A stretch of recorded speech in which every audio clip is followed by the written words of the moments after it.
can hear. The trees actively vibrate. Now, I don't think it's all the time, but they actively vibrate in the range that humans can hear. I don't know if Max is more familiar with that, but I don't want to take a lot of time on that right now, but it's some pretty unusual stuff in there. Actually, some very unusual stuff in there. And yes, Valerie, there are references to sex in the Ringing Cedars book series. I know all of you that love to read.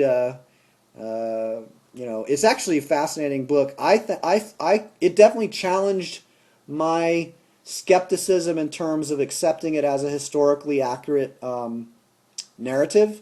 It is presented as nonfiction, and there are some pretty wild ideas in that book. Max, do you want to say any more about that before we move on? Um, well,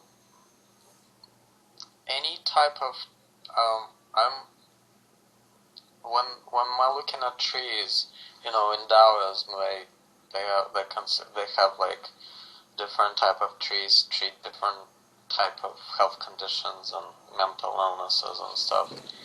But I would say if you can find a tree that is over 100 years old, it can teach you a lot and it can help you a lot in grounding and health.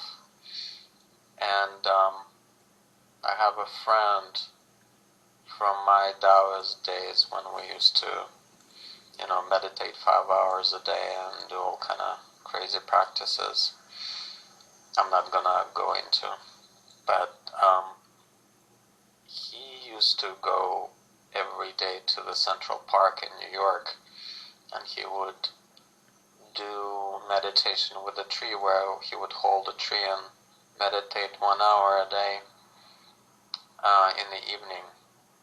And after a couple of months, he would be so connected with the tree, he would feel the energy of the tree, and he would also connect to the tree network in the whole park, and he would experience what trees experience, a mile away on the other side of the park, all the way uptown, and what's happening there. So, you can get really deep into this and learn a lot of things from a tree if you put time in it. That's all I have to say. Thank you. Some of you who are, I guess most of us are on the Primal Diet Facebook group, and I don't know if you saw Max, but Valerie just thanked you. I think that was Valerie. Yep. I've been talking about energy and life. So, life forms patterns, and some of the patterns that life forms are plants, or one category of patterns that life forms are plants. Another pattern would be light. Another pattern would be sound. Another pattern would be humans. Another pattern, mammals, etc. So all we have are patterns of life, or everything we experience, we're experiencing as a form of life. Fundamentally, we are life. You can't take the life out of me and still have me, because I am life. We have lots of, it reminds me of famous poetic and religious metaphors. Within the vine is within each leaf is the vine, and within the vine, I'm not saying this very well, within every branch is the tree, and the tree is made up of the network of branches. Or in other cases, people use vine as the translation, but it's the same idea. So we have a unity or a continuity, which we can call the tree or the system, and we have these distinct elements or identities, which we can call the limbs and the leaves and the flowers and the twigs and all these different levels of scale. So the trunk, the limbs, the twig, the branch, the leaf, the stem, all of these are just forms of life. And in regard to humans, the liver is a form of life.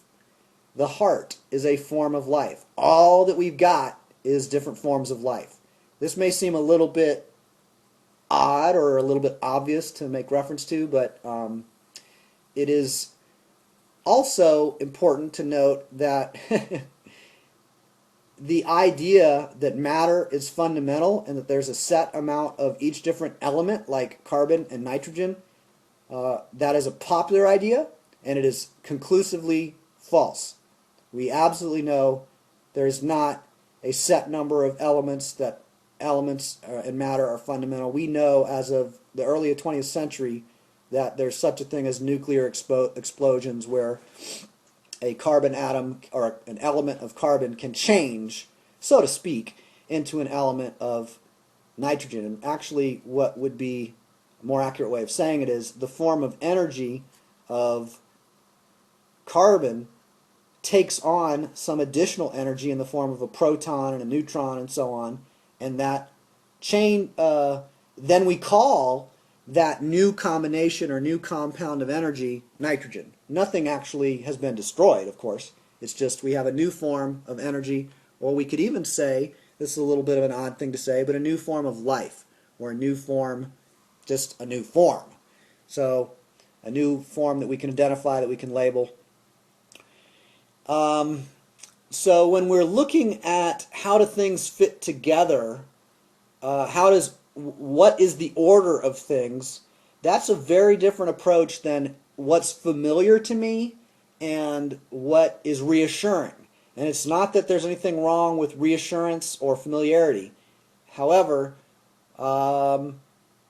if we want to have profound changes, I mentioned earlier, if we're interested or open in profound changes in results, then small actions that are radically different could be really interesting. If I can do something that's small, that's really inexpensive, takes very little time, and produces immensely favorable results, that's exactly the kind of thing that I'm most interested in. That's why I got into grounding. That's why when Max shared the hydration research of Dan Nelson, that I took hours and hours to check it out and purchase the product and try it. It's cheap. It didn't take me a lot of time to understand the basic idea of what was going on. And, you know, it's the idea, I mentioned this to Mary earlier today on the phone, the idea that hydration is fundamental is pretty obvious to people who are in a desert at some point, you know. If you go snow skiing up on the Colorado peaks, the mountains in Colorado, and you go snow skiing, you got the intense sun, the high elevation, so you got less oxygen. I had a friend of mine in college who went skiing to Colorado and got really severely dehydrated and almost died. And he was quite a healthy guy, but he actually came close to dying because he was from Florida and from humidity, and he did not take certain precautions and went up at a really high elevation, right close to the sun. I don't know if he had sunscreen. You got the sun coming off the snow. He dehydrated. He was walking and simply collapsed as he was walking. He happened to be walking within a few hundred yards of a a medical clinic because it was like a ski resort, and all the stuff around there would be like, you know, shops, hotels, and then like like a little clinic. And so he happened to be really close to the clinic when he collapsed, and they took him into the clinic, whoever they were. I don't know, the people he was with, I guess, his friends or family. And he got pumped full of a few gallons of water. He told me how much it was, and I was startled at how many gallons of water they directly put into him by IV. But after a relatively short amount of time, he got up and walked out. Like there was nothing else at issue except dehydration. If you have a battery cell and a car battery, you guys may know if there's no water in that battery cell, it doesn't matter how much battery acid you've got. It can't hold the charge unless there's water. You've got to have water in a tissue or cell in your body, just like a car battery needs to have water for the car battery to be able to hold a charge and do its function. I skipped over Rose's comment. I'm just catching up to see what you said, Rose. Tree hugging is good. All right. I mean, that's my short version of it. Um, cool. Yeah. Yeah, I was Go only ahead, Rose. joking, but I have a lot of trees. That's awesome. I love that. Yeah. I mean, we live in the oldest part of Mesa, Arizona, and the trees here might be 60 years old or 50 or something. It's just not that old. There are trees that are natural trees in the desert, but most of them aren't that big, and I don't think they're very old. I think that I don't really know. It's certainly possible that there's some old natural trees around here, but I haven't tried that. I did ground at a pine tree in North Phoenix where we lived not quite a year ago, and I would go out to this one tree. There was mulch, and that's where the moisture was because that part would always be watered to keep the roots very moist. And I would go barefoot there and stand on the mulch, even stand in a puddle of water, and touch the tree with. I don't know that I did the both hand technique. I don't know that I had heard of that before, but that's sounds so easy. So again, something as easy as going and touching a tree for 5 minutes or 15 minutes, if that can have a noticeable effect in 5 minutes or 10 minutes, that's pretty interesting. Maybe. If not, no, it's no problem. But if it is interesting, cool. For people who are into health, that could be interesting. If you aren't already doing it, I guess. And it could be something you're interested in exploring. And yes, there's also traditional tree hugging, but people may not know why that's, I was going to say, Max, you had mentioned some books that talk about scientific studies of touching trees and that kind of thing, or maybe tree frequencies. If you would put I have to find the title of the book. Great. Would you be willing to plan to put that either in the Skype here during this call or during the week? Put it up in the. Get it to me? I can put it on this channel, which is basically Yes. for everybody. That'll be great. As soon as you log in on Skype, you will see it. Great. Perfect. Right. So it's not just trees. It's also about water. Great. It's also It's actually the trees is just a side subject, but the primal subject was about water and how important it is. That's awesome. I would love to see a video, but I'll also be happy to look at a link if all you can offer is a book or an article. Yeah. And I'm also trying to find the title of a book I had that has like a really good research on breathing, and a lot of people. To me, it's just as important as water because obviously you breathe every day, every minute, every second. And this book is about research on breathing, and it like contradicts everything there was to know about how people view breathing and what's the right way to breathe and how breathing influences your health and disease. That sounds great. In short, it basically says most people overbreathe, they breathe too much, and the worst thing you can do is to have deep breaths. That's the worst thing you can do for your health. And they, of course, back it up with studies, and they talk about Buteyko breathing and all,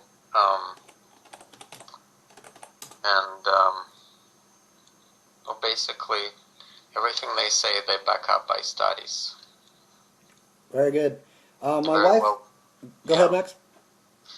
It's a very well researched book. I'm definitely interested in that. My wife said something, but I didn't hear what you said. What did you say? I said books are good. Books are good?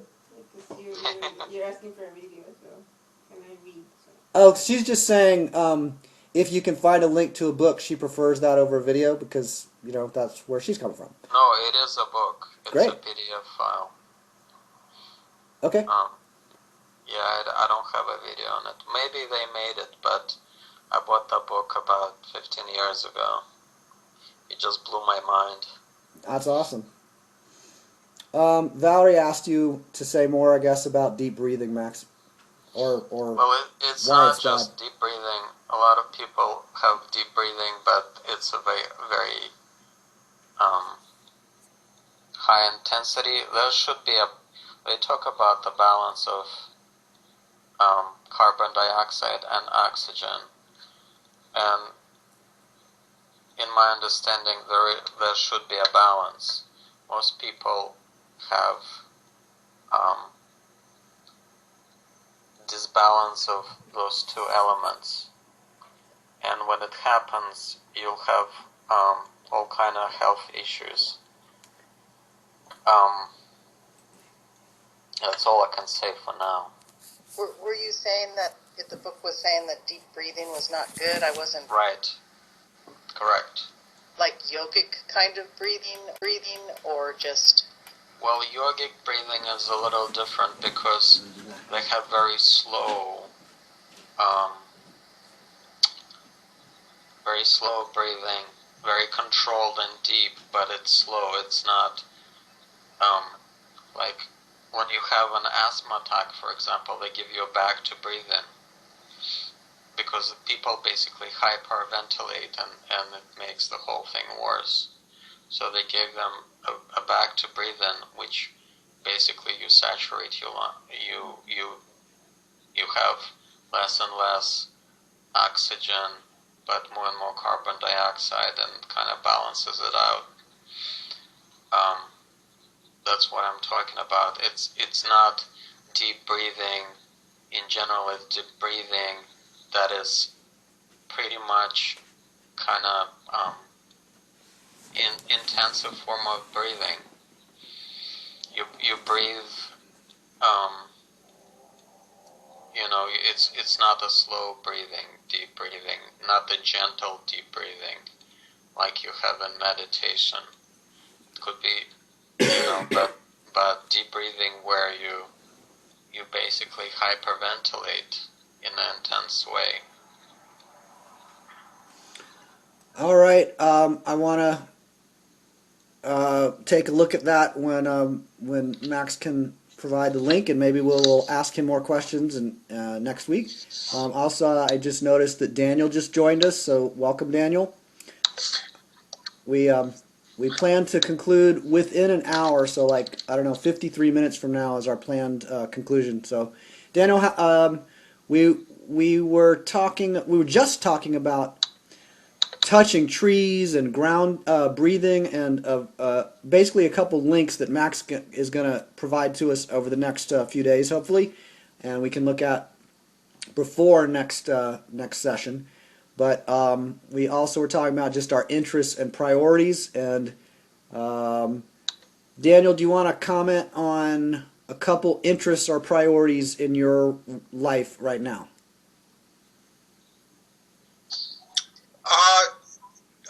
I don't know. I don't really have anything to say about that. Okay. Also, I'm recording the whole call tonight, just so you know. And let's see. So I had mentioned a few priorities that we had picked: peace, health, and money, or that my wife picked actually: peace, health, and money.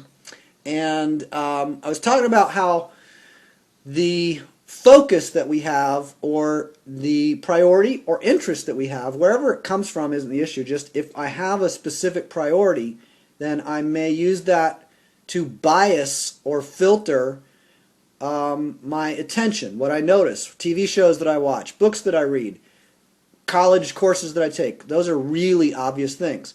But what if you take a person who's a musician and a person who is an actor, and you both show them a movie, and then a third person who's not, a specialist in the arts in any way?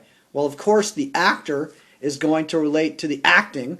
The musician's going to relate probably to the soundtrack, if there's a soundtrack, and the other person will not have any of those kind of associations. They don't have any experience in that realm. So our interests are things that we just have. They can change over time, and they're just things that we have. Our priorities also are things that we just may experience. A particular priority, we may have a really wide range of interests. I actually think of myself as somebody with a pretty wide range of interests. So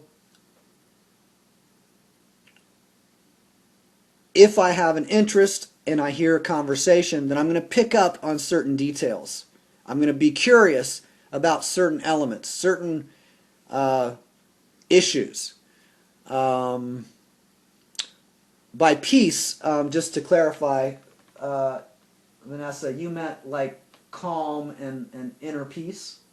And some people, I'm just noticing this, if somebody says one of my big priorities or interests is peace, some people think that they're talking about like international peace, nonviolent conflict resolution, mediation, arbitration, I don't know, any of those kind of things that are not necessarily relaxation, calm, inner peace, and so on. So I have a little list here that I'm going to just, it's actually a bit long. I'm going to dump it onto the Skype thing here for people who can see the Skype. A couple possible filters. Clarity. Someone who's really interested in clarity will speak from clarity, will speak about clarity, and will speak to promote it. That's distinct from somebody who begins with confusion as their starting point. Maybe they're interested in clarity, but they don't have it yet, and they don't even know that they're interested in clarity.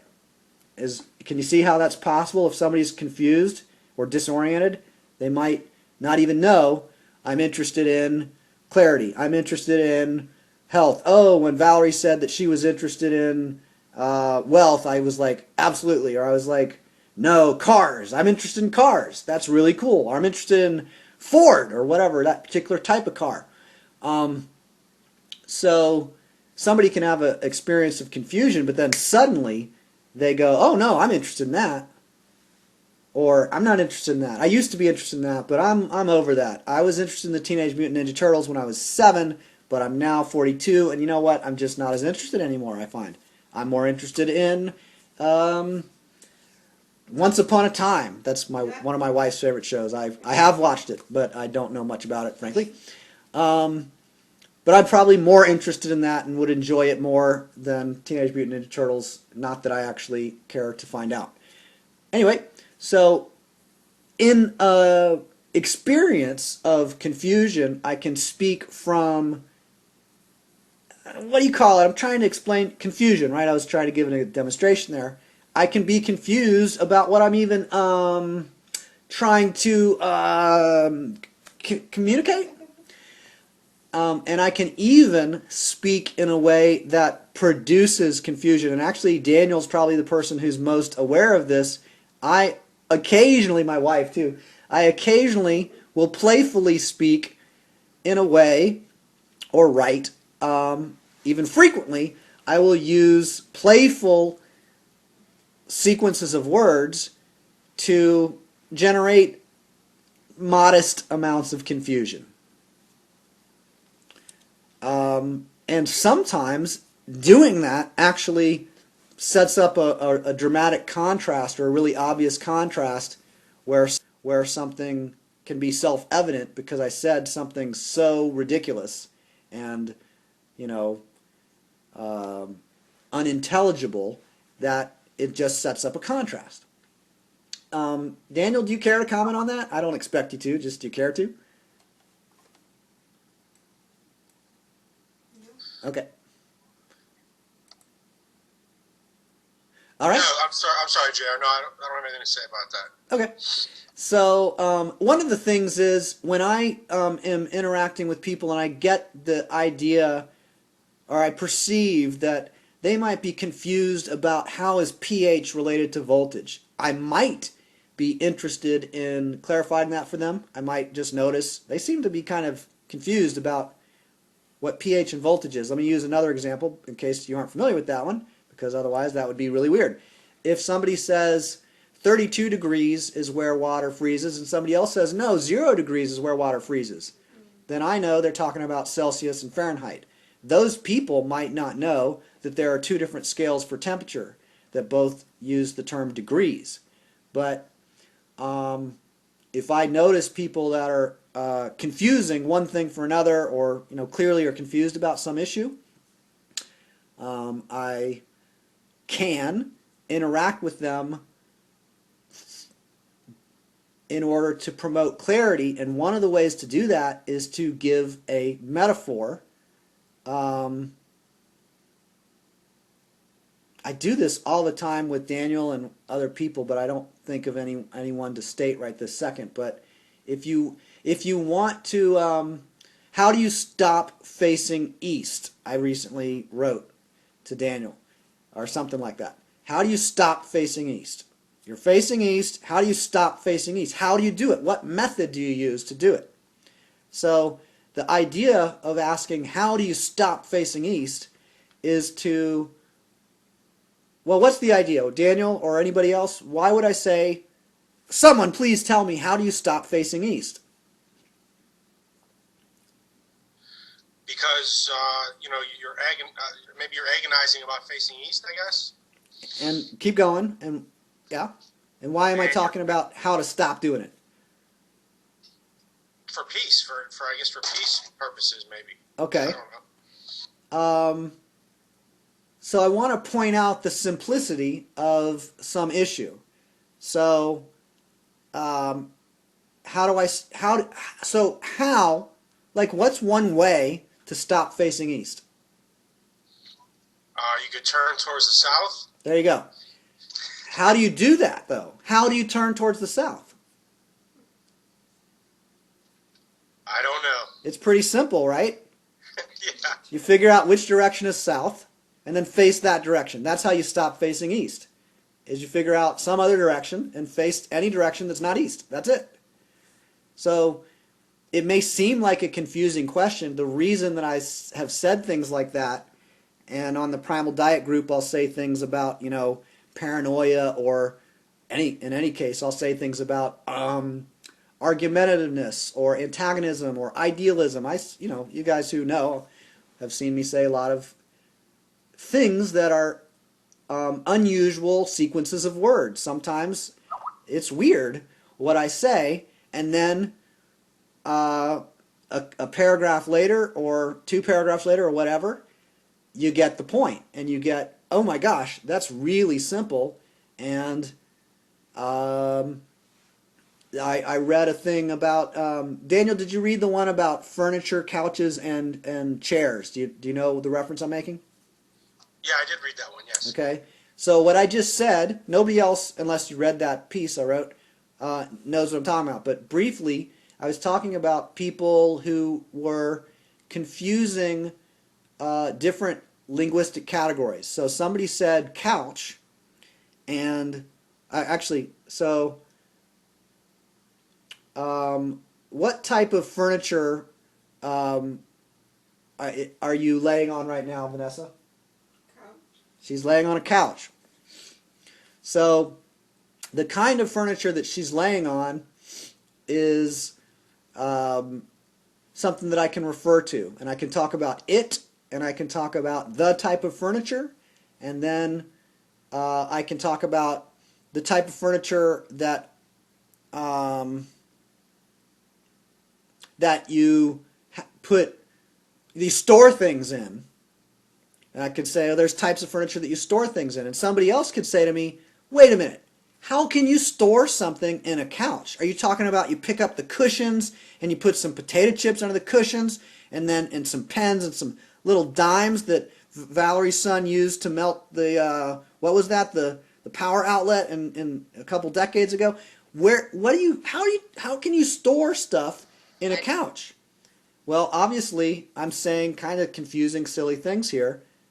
There are other kinds of furniture that aren't a couch. That's it. There's not, but a lot of times people get caught up in some presumption that totally limits their power. It limits their results. It limits their perception of relevant actions. Somebody said something. I just want to acknowledge that and if anybody wants to speak, go ahead. And thank you, Max. I see your book on breathing. Awesome. So I just wanted to tell you that my son is listening. He just I didn't melt the circuits. and he just wanted to speak up and say something. welcome. All right. Do you want to say a little more? Or? Do you want to say anything? I did not do that to the power outlets when I was 6. I was 4. Okay. What? Well, welcome. I'm so glad to have you join the call. So Valerie, do you want to it's a little weird, I guess. Do you want to kind of connect what I was just saying to anything that may be valuable to him based on some of your son's interests?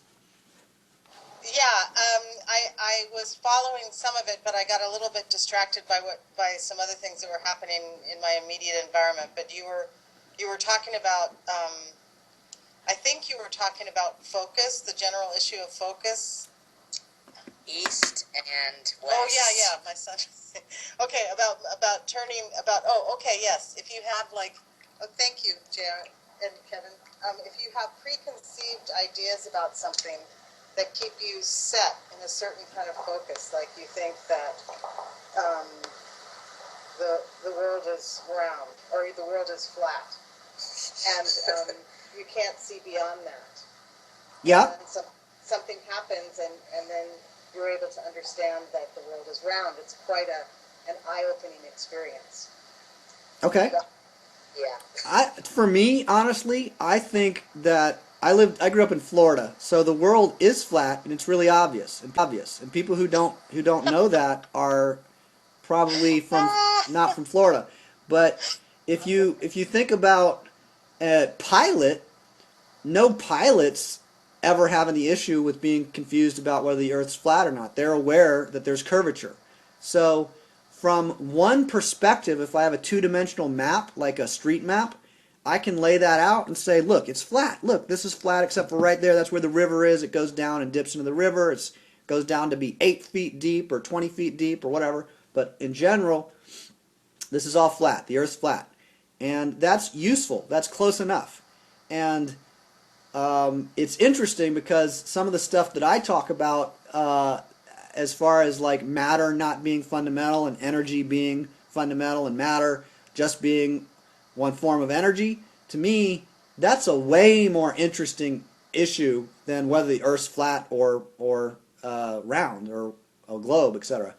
But I don't know if y'all know my favorite reference to what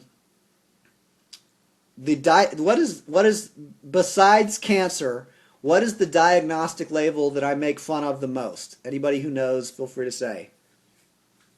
Scurvy? Scurvy.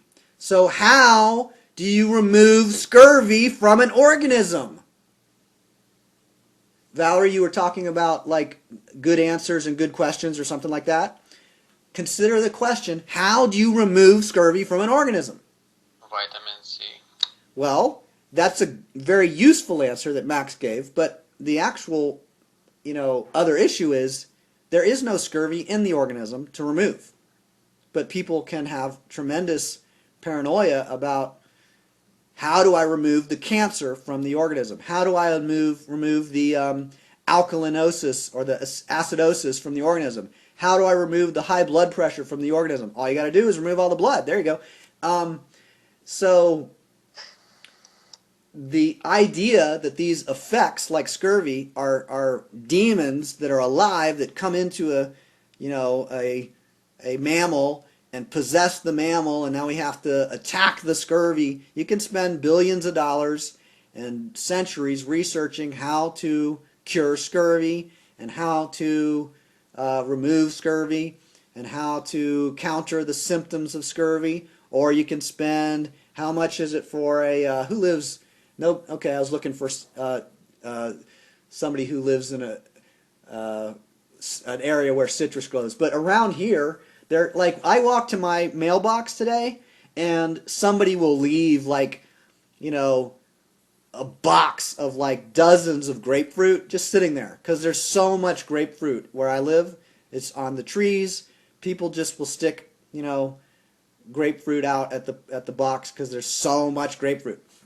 So I can spend 23 seconds to go and walk over to the postal box area of our condos, and you know, another 9 seconds to open up a grapefruit and start to get it.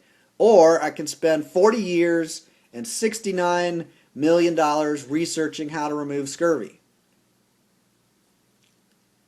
So that's starting to get to why it's important, or why it can be important, to really understand how people are using language. So when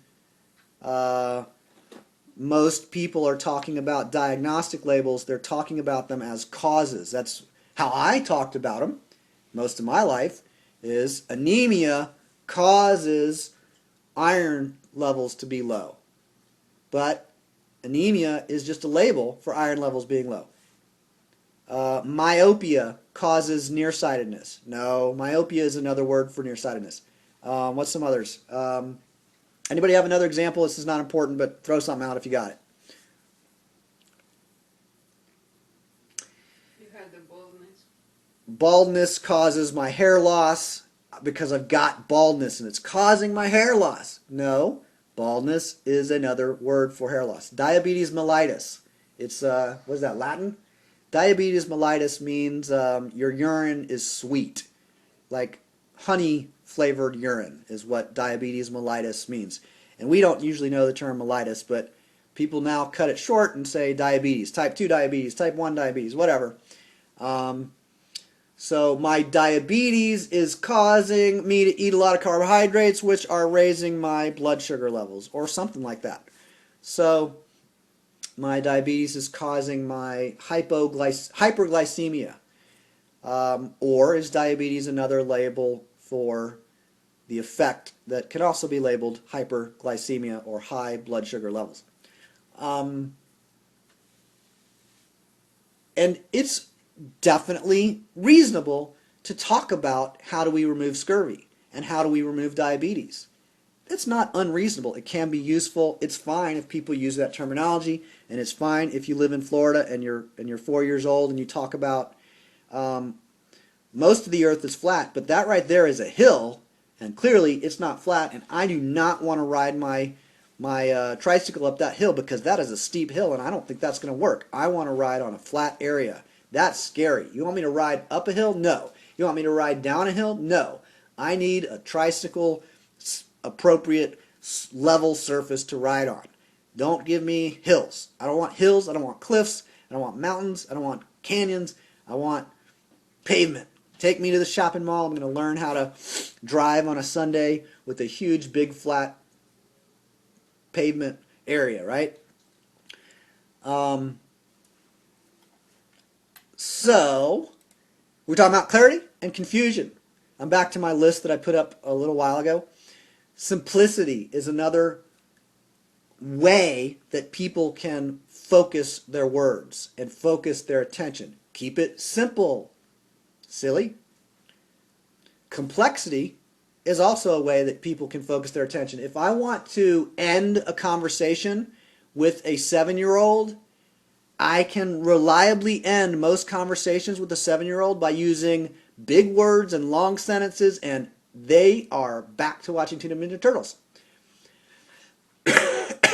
It's that easy. Did you guys get what I said? Yes. Yes. So we can speak from inclusion, like how can I incorporate other people's interests and other people's contributions. I can speak from inclusion. I can also speak from exclusion or rejection or selectiveness, like could you guys keep your answers to yes or no in regard to the following question? So I can request, a very focused kind of thing. It's not like I'm necessarily going to put people on, I'm going to hang up on you if you give longer answer than yes or no. But if I were to do that, that would be exclusive. So I can intentionally be inclusive or holistic, and I could also be intentionally exclusive or limiting, set up my what I reject and what I accept for the purpose of a specific conversation. My priority right now is that we have an enjoyable, fun, and valuable conversation, that everybody experiences value, including me. If I'm not having fun and getting value, well, that sucks. So I want to have fun. I want to get value. And of course, there are ways of asking questions that tend to confuse people or disorient people, distract people, stop a conversation. Why are you always such a jerk?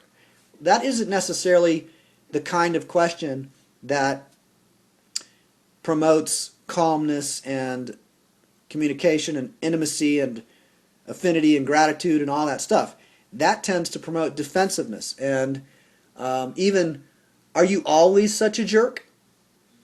Is this why your mom said that you are never going to get married? You know, there's kind of questions that can be condescending or divisive, antagonistic, etc. So we can also be aware that there are certain kinds of questions that promote clarity, promote curiosity. If I say, have you heard of a really inexpensive way to eliminate high blood pressure? If I say that to somebody who I know has issues with high blood pressure, and I say to them, have you ever heard of a really inexpensive way to reduce blood pressure, to eliminate blood pressure? That's the kind of question that they might be really intrigued by, and they might be very likely to say, no, tell me more. Or, I don't believe in, is this some kind of a multi-level marketing? Let's say whatever they say, but they're probably going to be interested in the question, even if they give us some kind of a repulsive or resisting answer, like, skeptical, or say something like, well, if something's too good to be true, if something sounds too good to be true, it probably is. I can say to them, well, if you'd like, I can tell you a little bit about it, and my experience and my wife's experience when we tried this and how we reduced our blood pressure. Would you like to hear more about that now? And if they say yes, great. If they say no, great. Whatever. Life goes on. So another dynamic that I mentioned in my list is flexibility. As I already mentioned, like stubbornness or concentration, focus, really restricted, as distinct from really open or flexible. My wife can do all these different languages. I can only do English, basically. I know barely a couple other languages. Barely. Like, how do you say, let's see, beija in English? You say, I didn't even say it right. So she just corrected me. So how do you say beija? It's beautiful. You say English. No, you say beautiful. I'm tripping over my tongue. All right. So I do a lot of stuff, by the way, that you guys may not, like Daniel, I guess, would be unsurprised by the following thing. But I say a lot of stupid stuff for the purposes of entertaining my wife. That's like 5 to 10% of my day is say stupid things to entertain my wife and hopefully myself. All right.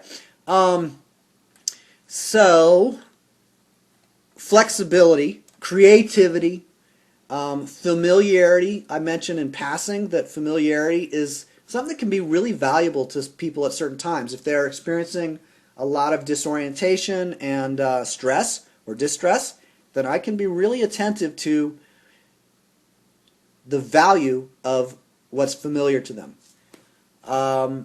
We can speak from a perspective of conflict. We can speak from a perspective or that promotes conflict or that promotes harmony. Courage or fear. One of the things we were talking about earlier is how do you stop facing east. A lot of the New Age spirituality promoters talk about the idea of avoiding fear or limiting fear or how fear is negative or how fear is unfavorable. And certainly fear in certain cases can be counterproductive. However, if you want to have true courage and true awareness of risks, then fear is the best possible type of learning to have going on. If you're afraid, then you are going to be motivated to monitor how safe something is. Is my seatbelt on? Oh my gosh, did you see those lights in the back? I think I might be getting pulled over. Let's check. Now I'm really interested in safety. All of a sudden I'm going to buckle my seatbelt or whatever. So fear brings me to be attentive to caution and safety and assessing risk.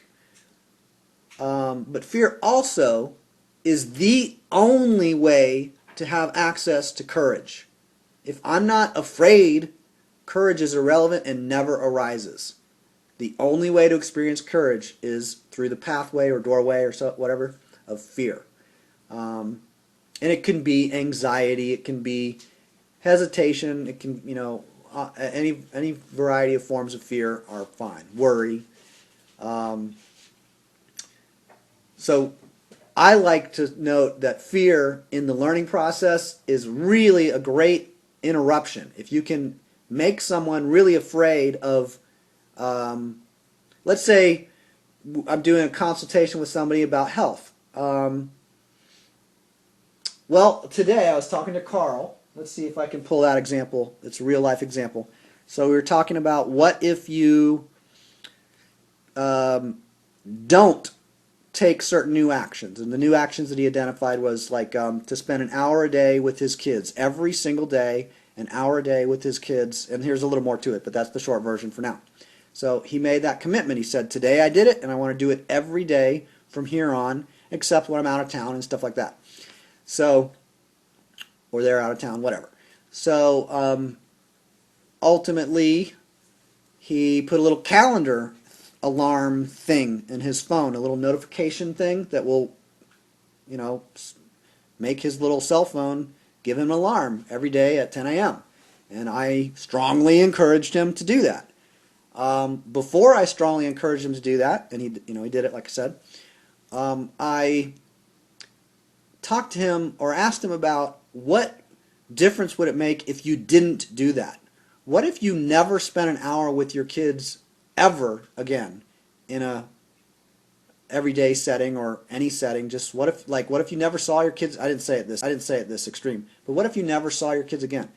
After I establish somebody's attraction to something and their commitment and desire, then one of the things that I'll do if I'm interested in helping somebody produce a breakthrough in their results by way of taking new actions, I will invite them to identify a point of attraction, and then I will, once I feel like that is really well established, then I'll talk about repulsion and propulsion, propulsion. If you want to have, power, you want to not only have a direction, but you want to have a source of fuel to create momentum and create the ability to break through. If you're launching a rocket ship from the atmosphere, there's something called, what's that called? The thing, escape velocity. You have to generate a lot of energy to lift a rocket, a big, heavy rocket off of the Earth. You have to generate a lot of energy to lift it off the Earth, but to get it out of the atmosphere and out of the field of the Earth's gravity, that takes a lot, and that's called escape velocity. And we can know where you want to go, but knowing where you want to go doesn't produce new action. Knowing that I'm attracted to making more money or improving my health doesn't produce action necessarily. It might, but if I contemplate, well, what was it like when I couldn't walk? I couldn't walk for a while, so if I think about what was it like when I couldn't walk, that can motivate me to go and, read the link that Max posted, or go to the doctor's appointment that I don't really want to go to because I feel I got a little headache or whatever. So it can help me to break through any of my own resistance, or maybe I reschedule the appointment. But the point is to make it a priority, not just an interest. How does it become a priority? Through my actions and possibly through my speaking and my conversations. Some actions are giving somebody a message, so that is a form of action.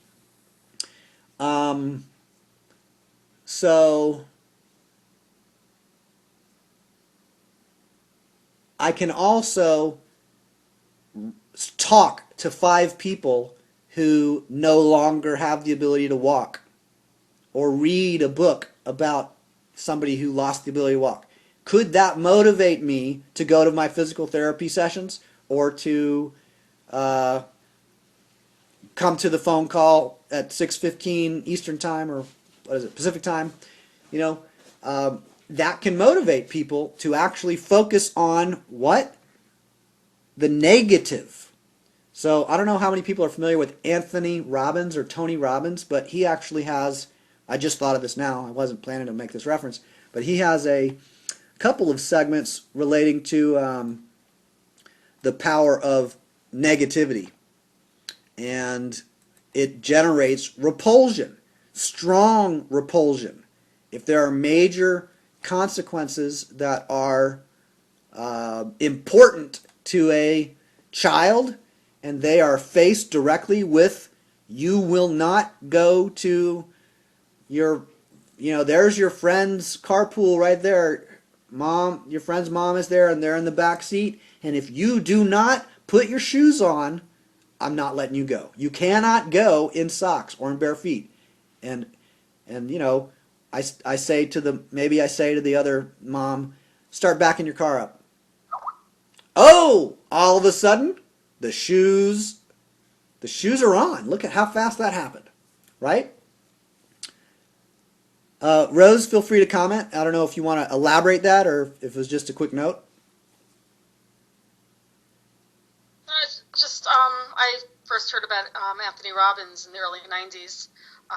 A woman who's a guest at a natural health place I was working was telling me about some of the things that she did with him, and walking on coals and stuff. Yeah. And she gave me a book. Yeah. Yeah, and if it wasn't scary to walk on coals, then it wouldn't be important that someone does it. So if you walk on coals with firefighter boots, that's not very interesting. If you walk on coals with bare feet, that's a really good way to ground. Anyway.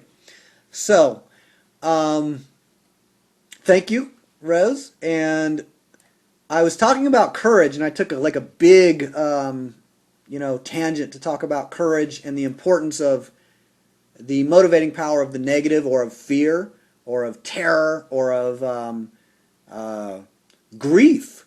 Huge motivator. I'm not going to elaborate that right now unless somebody asks, but I'll say this. So if I am aware of having lost something that is valuable to me, maybe I got in a car wreck or whatever.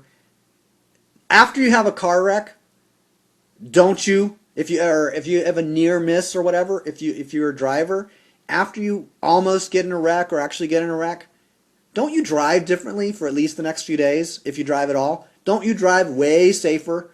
It's like you drive differently, maybe just for a few days, but nevertheless, it's like your system has gone through a shock.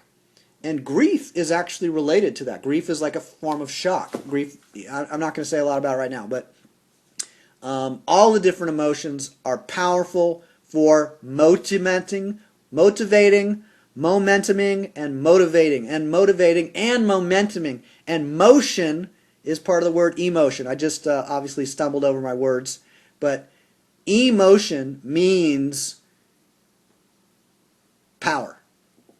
If you want physical power or social power, tap into your own emotions and other people's emotions. If you want to have really calm, placid, relaxed experiences, then it's completely appropriate to withdraw from strong emotions, or even to take some kind of pharmaceutical drugs that restrict your emotional range. Totally fine, and probably not a long-term priority. It's just something that someone might do for a short period, and there will be consequences. So I am, generally speaking, an advocate of courage. I might not say it a lot, but if you think about it and how I talk and how I act, I think fear is awesome, and courage is part of why fear is awesome. It is 8 o'clock my time, just noting we were going to end in about 15 minutes, hypothetically, so I'll just blow through the last few. I've already talked a little bit about power. I've already talked about familiarity. In regard to power, if I'm looking for small investments of time, money, and other resources that produce profound results, that's an interest in power. So I'm not going to look for what's the thing that takes 3 years and takes $800,000 of research, and I need to do paperwork and get the FDA to approve, and it's only $800,000 of fees to get the research project and blah, blah, blah. That's not power. So if people are, or that's not as powerful as take 2 minutes to watch a video and then go touch a tree, a really old tree. There's a lot more power. It's a lot easier to do that experiment than to get 600 monkeys and 800 rats and whatever and do some kind of test. Well, that's a lot of complicated research. So if I want simple, powerful things, it's going to affect how I speak, and it also eventually might confront me with the importance of emotions, because if I'm talking about human power as distinct from electrical power, at some point, if I want social power, I'm going to be interested in emotions. And when I say if I want social power, if I'm interested in my family being healthy, not just me being healthy, my family is a social unit. So if I'm interested in my family being healthy, could it be relevant for me to be open to emotions and motivation, the motivating potential of emotions? I assert it could be very useful to be open if you want to promote your family's health. Some people in your family are probably really open, and some people in your family, grandma or second cousin or whatever, somebody is probably not very open. And there's a spectrum or a gradient of people in terms of how open they happen to be right now, or at least how open you expect them to be. You might be surprised if you start to talk to people. It can happen. Order. So life is orderly. Science is orderly. People who say things like science is mysterious, I would say there are issues that are not commonly clear, but just because a mainstream medical professional is terrified of scurvy and has no idea how to remove scurvy from someone's body, and is saying you need some intense pharmaceutical drugs and we need exploratory surgery so we can find the scurvy and remove it, and then you're going to need to take a 3-year incremental, you're going to take doses of this strong medication for 3 years to help to fight, to make sure the scurvy doesn't come back. Or somebody who's clear and really focused on the order of things, really interested in physiology or other scientific fields, biochemistry, etc. They might say, wait a minute, before I schedule my surgery to remove the scurvy, I want to just give me a minute. I'm going to look on my iPhone. I got a little application that connects me to this browser. I go on Google and I type, is there, what is the pathology of scurvy, or what is the etiology of scurvy? Etiology I think, is the word for how a particular disease condition develops. So if we know how to produce it, then we probably know how to end it. How do you stop creating scurvy? Eat citrus fruit, consume vitamin C. It's not that complex. Certain berries. So one of the reasons I like the reference of scurvy is you guys may know that hundreds of years ago, European military groups, naval officers and naval soldiers, they developed a lot of health issues that we could call scurvy, or we could call it the natural effects of a vitamin C deficiency or low levels of vitamin C consumption. And they encountered people who said, oh, we know what your situation is. We got a name for that. That's easy. Here's the remedy for it. It's easy. Eat this or rub this on your skin or whatever it is. Some people did it. Some people didn't do it. And they got different results. And maybe within 1,000 years, Europeans stopped using the word scurvy so much and started to use the term vitamin C. So, that actually is quite connected with precision. So to say your vitamin C level is 0.9 milligrams per liter or whatever, that's somewhat precise. If I say it's under 5 milligrams per liter, that's less precise. If I say it's 0.89372 milligrams per liter, that's really precise. And if I'm interested in power, by which I mean effectiveness, if I'm interested in results, then at some point I'm going to be interested in the issue of precision, and I'm not going to be very interested in people who don't show respect for precision. If they say, oh, it doesn't matter what type of diabetes you have, or if it doesn't matter how much carbohydrates you eat if you have diabetes, that doesn't matter. If people are, that's being dismissive, I guess, but when people are speaking in terms of precision, measurable results, that's noticeable to me. There is always a point at which the extra decimal is no longer relevant.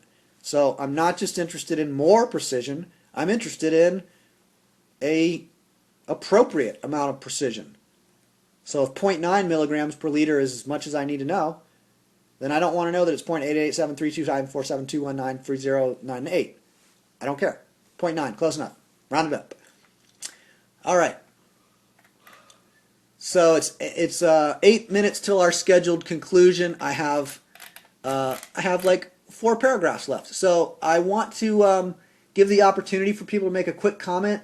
If you really didn't get something I just said, I want to know. Otherwise, I'm going to move forward. So I'll give you a moment to let me know if that's the case. Anybody?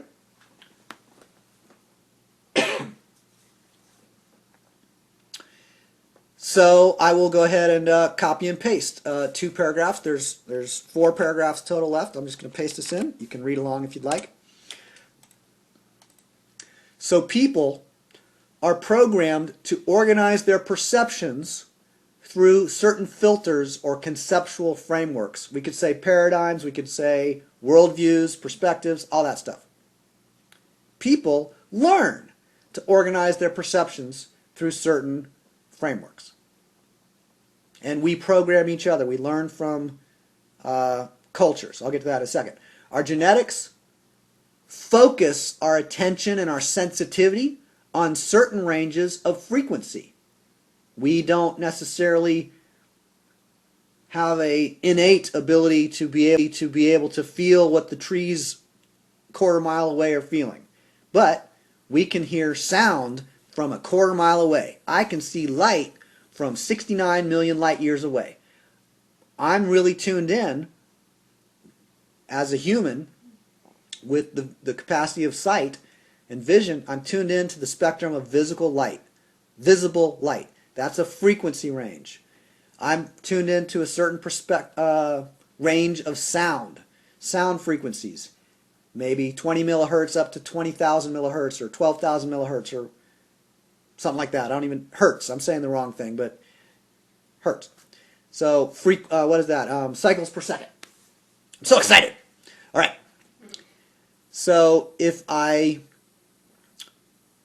notice that I am attentive to certain ranges of experience, that's just normal. Dogs, we know, can hear whistles that are higher pitched. Most people know dogs can hear whistles that are higher pitched than most humans can hear. Our cultures also program language patterns and value systems. Everything I talked about above, as far as a focus on power, a focus on blame, I didn't talk about that, but if I'm really focused on complaining or criticizing or blaming other people or giving excuses for why I don't or can't or whatever, if I'm really focused on criticizing the stupid, do you know back in the 16th century, those people who were like all into the flat earth? Let's talk about that for 3 hours. Let's talk about how stupid those stupid people were. They were stupid, and the things they thought were stupid, and their idea about the flat earth was stupid. And I go on and we talk about that for 3 hours. That's weird. But consider there is a lot of people focusing on things that they say they're not interested in. Isn't that odd? People say, I'm not interested in fear. And yet, they talk about it a lot. For instance. I say that I'm not interested in the FDA, but every week for the last 52 weeks, I've written an article about why I hate them and why you should too, for instance. So there are certain value systems, there are certain kinds of focus, intellectual focus, that we can have. The world should be the way that is familiar to me. You should be the way that's familiar to me. That's a kind of pattern that a lot of us are experienced with. Other people display that to us, and chances are good that we display that on occasion. Other people should be how I expect them to be, and how I would like for them to be, and how I'd prefer them to be, and how I'm familiar with them being. I want other people to be able to speak English. Why? Because I can't speak any other language, and if they come to my country, then they better learn English. That's understandable. What? Who's breathing? America is my favorite country. I just wanted to say that. That was a joke for my wife. Americans, you know how Americans are? They're the ones who live north of Mexico and south of Canada. So my wife's from Costa Rica, and she picks on me, you could say. I don't know if this is an accurate way to put it, but you know what? My wife, she's sitting right here, but I'm going to complain about her as if she's not there for a second. She always is picking on me and saying, that I use the term Americans as if I'm talking about only people that live between Mexico and Canada. And I'm like, no, I meant people in Alaska too. That's not between Mexico and Canada, is it? Ha-ha. And Hawaii. See? And she says, well, what if somebody lives in Mexico or in Cuba or in Canada? Are they still American if they live in Canada? No, that's North American. Hello? All right. So I like to criticize things that I'm afraid of. Did I just say that out loud? Oh, okay. Moving on. Imagine a colorblind, back to the reading, imagine a colorblind dog looking at a written banner with a blue background. So the banner, it's got blue background and it's covered by green writing. So it's a colorblind dog looking at a banner that's blue and has green writing on it. Not only would the dog be unable to perceive the letters, but because the dog can't even read Egyptian calligraphy, they would not be able to read the symbolic codes and make sense of them and form them into meaningful words or phrases or ideas. They lack literacy, and I am superior to them in regard to my fluency in Egyptian calligraphy, because I know like almost none, but that's more than a dog. All right, I feel so good now that I've pointed out how much better I am than canines in regard to Egyptian calligraphy. All right, I know this is very exciting because I want everybody to like me, and so I'm going to tell you guys all about how dogs are inferior to me so that you like me better. All right, good, thanks. 2 more paragraphs. And maybe I'll go shorter with these since we're at 8:14 my time. My interest. Now I'm talking to you people here. We're talking about interests and priorities. All you people on the call, thank you for being on the call. My interest is for us as a group to develop our sensitivity to a dimension that is beyond the perceptual range of most humans. To them, it would be like looking at a colorblind dog looking at a green banner with blue letters. Basically, rather than only experience social interaction through the filter of language, and maybe next week I'll explain this more. Rather than only experience social interaction through the filter of language and labels and ideas, we'll be able to distinguish between the patterns of life, such as by sight and sound and other measures like grams per liter, and the patterns of language. Of course, gram and liter are types of language, and so is the numeric units. But when I'm talking about measures, weight in pounds or weight in ounces, those are independent of the units that I use to measure them or to quantify them. So this may sound really weird, like why is that important?